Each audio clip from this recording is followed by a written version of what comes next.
going to look at a couple of examples. This is from chapter 19, where we apply this whole concept of order and disorder, doing work to make things happen. The first thing we're going to look at is a heat engine.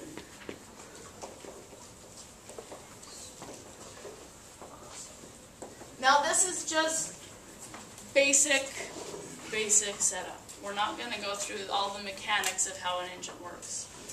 Just as a macroscopic, big picture. In a heat engine,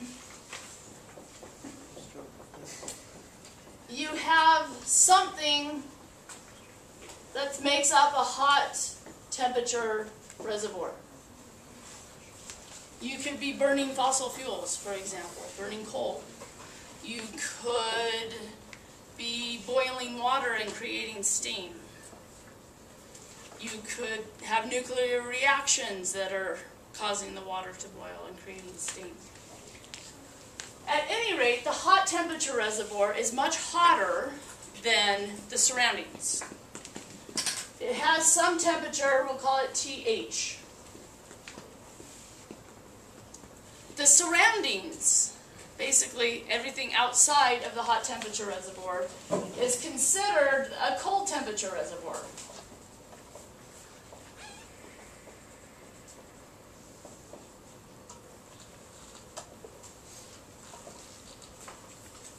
It has a temperature as well.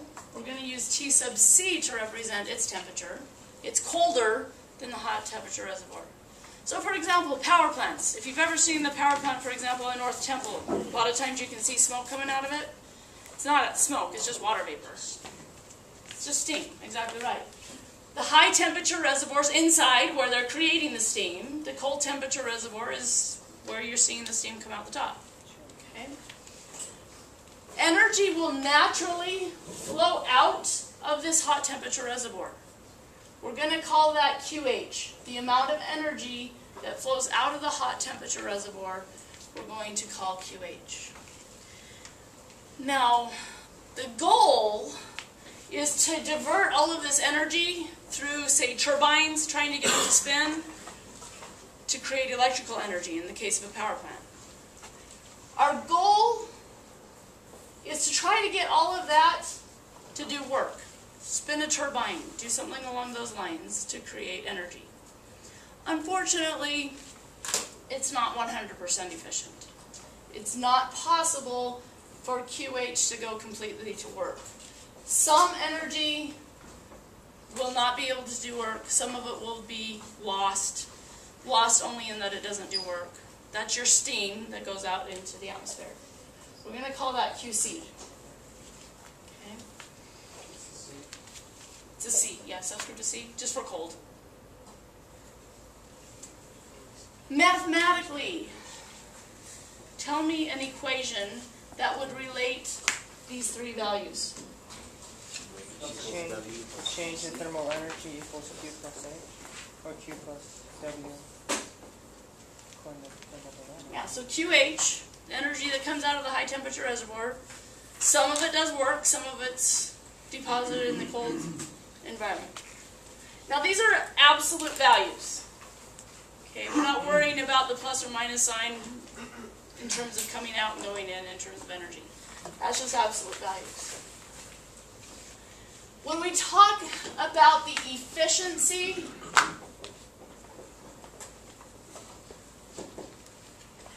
your book uses an eta, a Greek letter, to represent efficiency. When we talk about how efficient an engine is, that is actually the ratio of work over QH. How much work is actually done versus how much energy was there to begin with. Eta.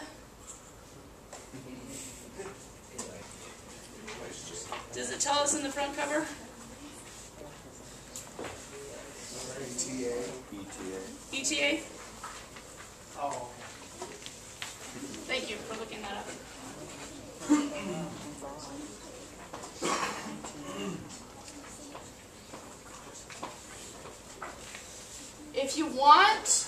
can write the efficiency all in terms of QH and QC. Work, if we use the top equation, work is equal to QH minus QC.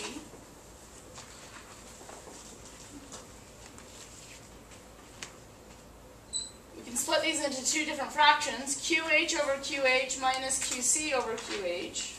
But QH over QH is just 1.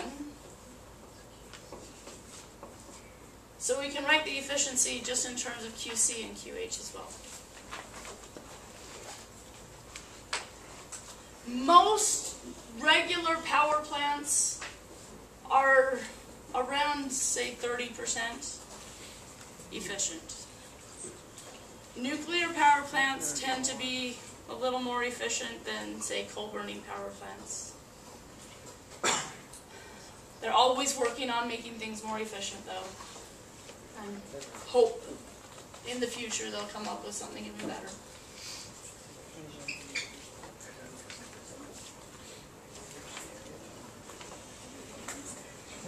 Efficiency will not have units. Because we're going to have joules over joules. So it's just going to be a number. It'll be if it's 30%, you get 0.3 as your efficiency. In an ideal situation, the absolute possible best engine you could possibly get, it's called the Carnot engine. The Carnot engine is perfectly reversible, meaning you can run it backwards and you get the same results as running it forwards. You get back to the same starting position every time. In the ideal situation, this is the best you can possibly get. It turns out we can substitute for the ratio of QC over QH. We can substitute in the ratio of temperature cold over temperature hot. Temperatures must be in Kelvin. That's the best you can possibly get. Okay. Your ideal best efficiency is going to depend upon how cold you can get your cold temperature reservoir, which in the case of power plants, you don't have much control over that. Your cold temperature reservoir is your surroundings. We can't control the temperature of our surroundings.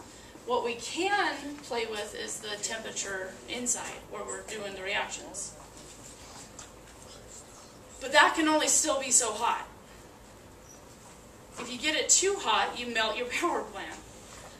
That wouldn't be very helpful. Okay, so there's a limit to how hot you can get it as well. There is no possibility of reaching a 100% efficient engine. It's just not possible.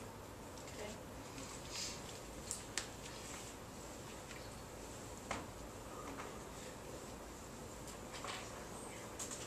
Questions so far? So a power plant's more efficient in winter than it is in summer? Yes, it would be. So this global warming is really going to mess us up. Exactly.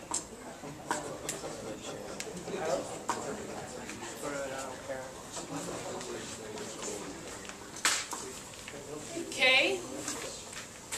The second example. Make the furnaces better. There we go. See where only one WW. Yeah. You guys want to do it.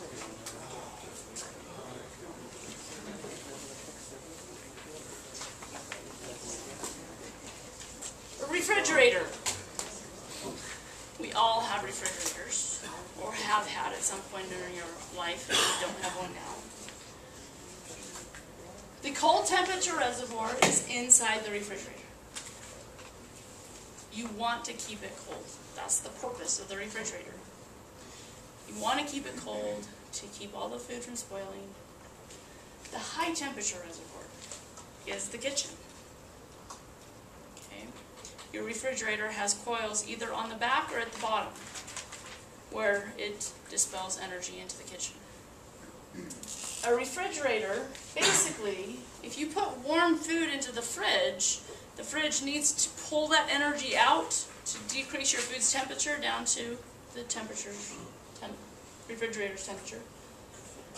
So you have to pull energy out of the refrigerator. We're still going to call it QC because it's the energy related to the cold temperature reservoir. But this time we're pulling it out. But will energy naturally come out of the cold temperature reservoir? Absolutely not. So we must do some work to make that happen. We're decreasing the entropy in here by decreasing the temperature. Work must be done to make that happen. Well, now you have a bunch of energy. The energy you've pulled out of the food, plus the energy related to the work that's been done. All of that energy needs to go somewhere. It needs to be deposited somewhere. And that's why the coils, the back of your fridge or the bottom of your fridge, that's why it's hot by the coils when the refrigerator's running. So the whole concept, on a nice hot day, like it has been lately, standing in front of the refrigerator with the door open, feels good instantaneously, but more and more work has to be done by the refrigerator to try to keep it cold. So you're depositing a lot more energy into the kitchen. All you're doing is making your kitchen hotter. It feels good to you because you're right there in front of it, but in the long run, it just makes things worse. That's why your air conditioning pressure's outside. Yes. This relationship still applies. QC plus the work has to equal QH. So this equation is applicable for our refrigerator as well as for the engine before. When we talk about refrigerators, though, we don't talk about efficiency. And that's because we're not getting work out of it. We have to do work to make it run. We talk about what's called the coefficient of performance.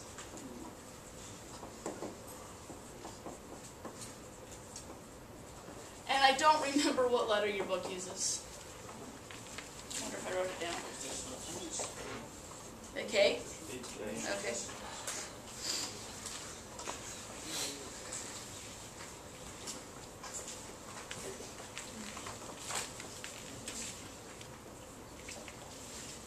I don't know if it's a kappa. It might be a kappa. Greek letter. I don't know. Anyway, the coefficient of performance is the ratio of the QC over the work. You want as big as coefficient of performance as you can possibly get. The bigger this number, the better. Because that means you're pulling out more energy from the low temperature reservoir by not doing a whole lot of work to do it. So the bigger this number is, the better it is.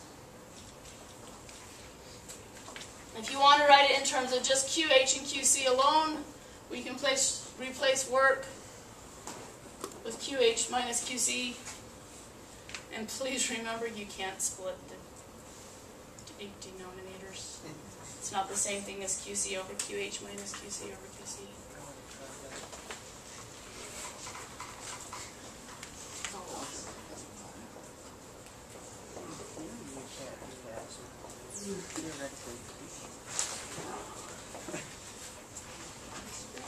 The ideal, the absolute best you can possibly get, we can replace those Q's with temperatures. You're certainly limited, and you only want your room to be so hot. TC, there's a certain temperature you want to keep your food at. So you're limited in terms of how big you can get.